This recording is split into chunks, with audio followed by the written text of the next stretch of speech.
नमस्ते, प्रणाम। कुसुम मिश्रा अवधि में आप सबका स्वागत है। चरण श्री कृष्ण प्रणाम करते हैं। आप सबको जीवन मंगलमय कामना करी था और आशीर्वाद कामना करी था। आप सबसे अपेक्षा करी था आप सब आशीर्वाद बनाए रखें, अपन प्यार दुलारे से बनाए रखें। आशा करी था आप सब अच्छे हुए, स्वस्थ हुए, मस्त हुए, अपने अपने काम में व्यस्त हुए और अपनी बहनी कैसे फुल सपोर्ट करत रह जाए। आप सब बीच बहुत प्यारा सा हम देवी पचरा लेके आए हैं, फुल वाच लेके सुनत जाए। नए अंदाज में है, कैसे लगा कमेंट में जरूर लेके आप लोग बताओ। जय ही। देर न करते देवी गीत को सुनाए चलते। राधे राधे।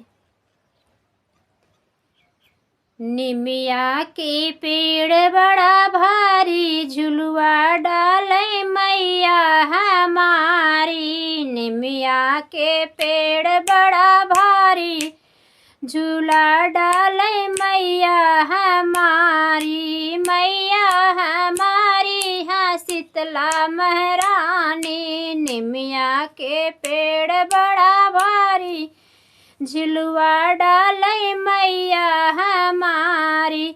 न हमरे मैया के बाग बगीचा, न हमरे मैया के बाग बगीचा।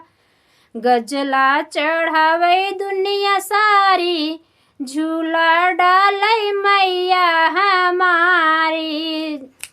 गजला पहनावे दुनिया सारी, झुलुआ डाले मैया हमारी। निमिया के पेड़ बड़ा भारी, जहाँ बसे मैया हमारी। निमिया के पेड़ बड़ा भारी, झूला डाले शीतला महारानी। शीतला महारानी हो सातों महारानी। शीतला महारानी हो दुर्गा भवानी। निमिया के पेड़ बड़ा भारी, झूला डाले सातों महारानी। न हमरे मैया के कुआं जगतिया, न हमरे मैया के कुआं जगतिया। जलवा चढ़ावे दुनिया सारी, झूला डाले मैया हमारी। जलवा चढ़ावे दुनिया सारी, झुलवा डाले मैया हमारी। निमिया के पेड़ बड़ा भारी, झूला डाले मैया हमारी। निमिया के पेड़ बड़ा भारी, जहाँ बसे मैया हमारी। मैया हमारी हो दुर्गा भवानी। दुर्गा भवानी हो शीतला महारानी।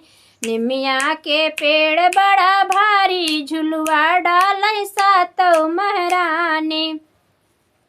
न हमरे मैया के लड़का न बच्चा, न हमरे मैया के लड़का न बच्चा। माई कहे दुनिया सारी, जहाँ झूले मैया हमारी। माई कहे दुनिया सारी, झुलुआ झूले मैया हमारी। निमिया के पेड़ बड़ा भारी, झूला डाले मैया हमारी। निमिया के पेड़ बड़ा भारी, झूला डाले मैया हमारी। मैया हमारी हो दुर्गा भवानी। दुर्गा भवानी हो सातों महारानी। निमिया के पेड़ बड़ा भारी, झुलवा डाले मैया हमारी। निमिया के पेड़ बड़ा भारी, झुलवा डाले मैया हमारी। जहाँ बसे मैया हमारी। निमिया के पेड़ बड़ा भारी, जहाँ बसे मैया हमारी। जय माता दी। फिर मिलते हैं नेक्स्ट वीडियो में। कैसा लगा कमेंट में जरूर लेके बताओ। जय हिंद।